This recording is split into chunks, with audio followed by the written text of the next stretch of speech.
Salut tout le monde, bienvenue sur la chaîne Tout sur Canada. Aujourd'hui, nous allons plonger dans un sujet complexe et souvent émotionnel.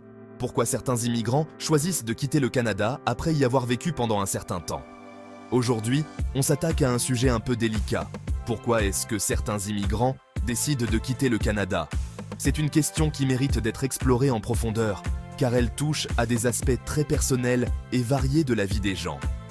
On le sait, le Canada attire chaque année des tonnes d'immigrants, attirés par la qualité de vie, les paysages magnifiques et l'accès aux soins de santé. Le pays est souvent perçu comme un havre de paix et d'opportunités, offrant une éducation de qualité, une sécurité sociale robuste et une diversité culturelle enrichissante. Mais bon, l'immigration, c'est pas toujours facile. Derrière les belles promesses et les rêves d'une vie meilleure, se cachent souvent des défis considérables. Les barrières linguistiques, les difficultés à trouver un emploi à la hauteur de ses qualifications et le mal du pays sont autant de facteurs qui peuvent rendre l'intégration difficile. S'adapter à une nouvelle culture, un nouveau mode de vie, ça peut être un vrai défi.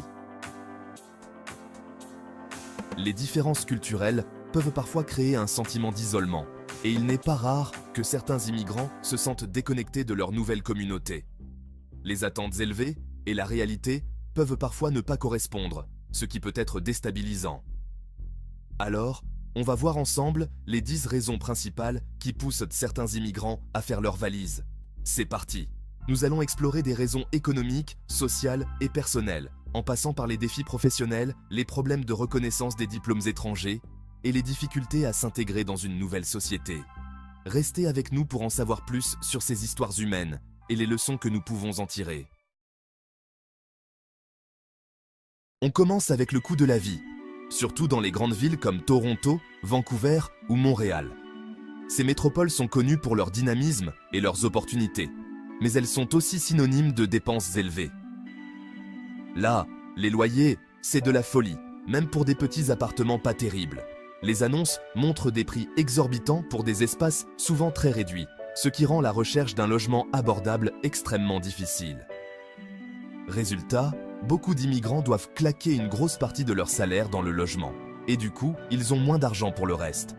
Cela signifie moins de budget pour les loisirs, l'éducation et même les besoins essentiels comme la nourriture et les soins de santé. Certains finissent par se dire qu'ils vivraient de mieux en retournant dans leur pays ou en allant ailleurs. L'idée de repartir à zéro, dans un endroit où le coût de la vie est plus raisonnable, devient de plus en plus séduisante. C'est un choix difficile, mais on peut les comprendre quand on voit les prix ici. Les comparaisons de prix sur les téléphones montrent clairement l'écart entre les différentes régions et la frustration est palpable. Beaucoup se demandent s'ils pourront un jour accéder à une meilleure qualité de vie sans être constamment sous pression financière. La qualité de vie ne se résume pas seulement à avoir un toit au-dessus de sa tête.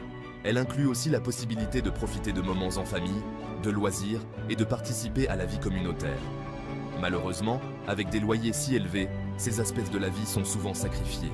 Le stress financier peut également affecter la santé mentale et physique. Travailler de longues heures pour joindre les deux bouts, faire des trajets épuisants et vivre dans des conditions précaires peuvent amener à un épuisement général. Pour certains, la solution passe par la recherche d'un emploi mieux rémunéré ou par des formations pour améliorer leurs compétences. Cependant, cela demande du temps et des ressources, ce qui n'est pas toujours facile à trouver quand on est déjà sous pression. Malgré tout, il y a des histoires de réussite, des personnes qui parviennent à trouver un logement abordable et à améliorer leur qualité de vie. Ces exemples montrent qu'avec de la persévérance et du soutien, il est possible de surmonter ces défis. On passe au climat. Le Canada, c'est aussi connu pour son froid glacial. Pour ceux qui viennent de pays chauds, c'est un choc terrible. Imaginez des températures en dessous de zéro pendant des mois, la neige qui paralyse tout. Le manque de soleil, le froid qui pique, ça peut vraiment affecter le moral. Certains immigrants ne s'habituent pas à ce climat et préfèrent retrouver le soleil. Parlons maintenant de l'isolement social.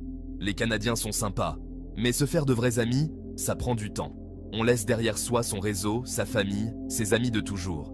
La langue, la culture, tout ça rend les choses plus compliquées. Les Canadiens ont un rythme de vie assez intense, pas toujours évident pour les rencontres. Beaucoup d'immigrants se sentent seuls, isolés, et c'est très dur à vivre. Certains préfèrent de rentrer chez eux, là où ils se sentent compris et entourés. La reconnaissance des diplômes, c'est un sujet sensible. Pour beaucoup, c'est un véritable parcours du combattant. Vous avez fait de longues études dans votre pays, vous avez travaillé dur, passé des nuits blanches à réviser, et enfin, obtenu ce précieux diplôme. Vous arrivez au Canada, plein d'espoir et de rêves. Mais on vous dit que votre diplôme ne vaut rien ici. C'est un choc, une déception immense. Il faut faire des équivalences, des formations en plus, repasser des examens. Tout cela demande du temps, de l'énergie et bien sûr, de l'argent. Certains se retrouvent à faire des boulots qui n'ont rien à voir avec leurs compétences. Imaginez un ingénieur travaillant comme serveur ou un médecin devenant chauffeur de taxi. D'autres reprennent des études, mais ça coûte cher. Les frais de scolarité, les manuels et le coût de la vie s'accumulent rapidement. Beaucoup d'immigrants se sentent frustrés, dévalorisés, et certains retournent dans un pays où leurs compétences y sont reconnues. Ils abandonnent leurs rêves canadiens, épuisés par les obstacles. Pourtant, il existe des solutions, des programmes d'accompagnement, des ateliers de reconnaissance des acquis, et des mentors peuvent aider à naviguer ce labyrinthe. Avec du soutien et de la persévérance, il est possible de surmonter ces défis et de réussir. L'intégration professionnelle est un chemin difficile, mais pas impossible. Gardez espoir, car chaque pas en avant est une victoire. Le parcours est ardu, mais la récompense en vaut la peine. Trouver un job stable, c'est parfois mission impossible pour les nouveaux arrivants. Beaucoup d'employeurs exigent de l'expérience canadienne, même pour des postes qui ne demandent pas une connaissance pointue du marché local. Le réseau, c'est la clé, mais quand on arrive, on ne connaît personne. Résultat, beaucoup d'immigrants enchaînent les petits boulots, les contrats précaires, les stages non rémunérés. C'est frustrant, décourageant. Certains finissent par tout laisser tomber et rentrer chez eux. La barrière de la langue, ça peut être un vrai casse-tête. Si vous ne parlez pas couramment anglais ou français, ça peut vite devenir stressant et fatigant. Même avec un bon niveau, trouver un emploi peut être difficile si vous ne maîtrisez pas les deux langues officielles. Beaucoup d'immigrants se sentent limités dans leurs relations, au travail comme dans la vie. Ils ont l'impression de passer à côté de plein de choses.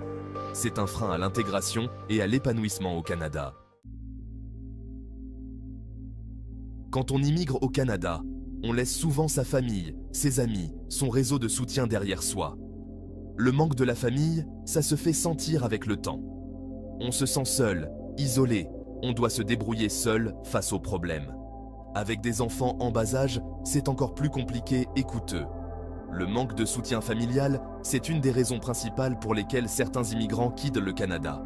Ils ont besoin de se sentir entourés, soutenus. Immigrer, c'est une aventure extraordinaire, mais c'est aussi une grosse source de stress. Les papiers, le logement, le travail, l'adaptation à la culture, la langue. Tout ça, ça pèse lourd. On se met la pression pour réussir, pour s'intégrer, pour ne pas décevoir ceux qui sont restés au pays. Le stress s'accumule et on finit par craquer. Beaucoup d'immigrants font un burn-out. Ils décident alors de rentrer chez eux, là où ils se sentent bien. Le système de santé canadien est souvent cité en exemple, universel, accessible à tous. Mais attention, les temps d'attente peuvent être très longs, des mois, voire des années pour certaines opérations. Le Canada manque de médecins, surtout dans les campagnes. Trouver un médecin de famille, c'est parfois mission impossible. Alors oui, les soins sont gratuits, ou presque. Mais quand on doit attendre des mois pour un rendez-vous, on se demande si ça vaut vraiment le coup. Le Canada est un pays multiculturel, mais s'adapter à une nouvelle culture, ça prend du temps. Il y a les habitudes, les coutumes, les traditions. Ce qui est normal dans un pays ne l'est pas forcément dans un autre. Même en parlant anglais ou français, il y a des expressions, des accents, des tournures de phrases qu'on ne comprend pas toujours.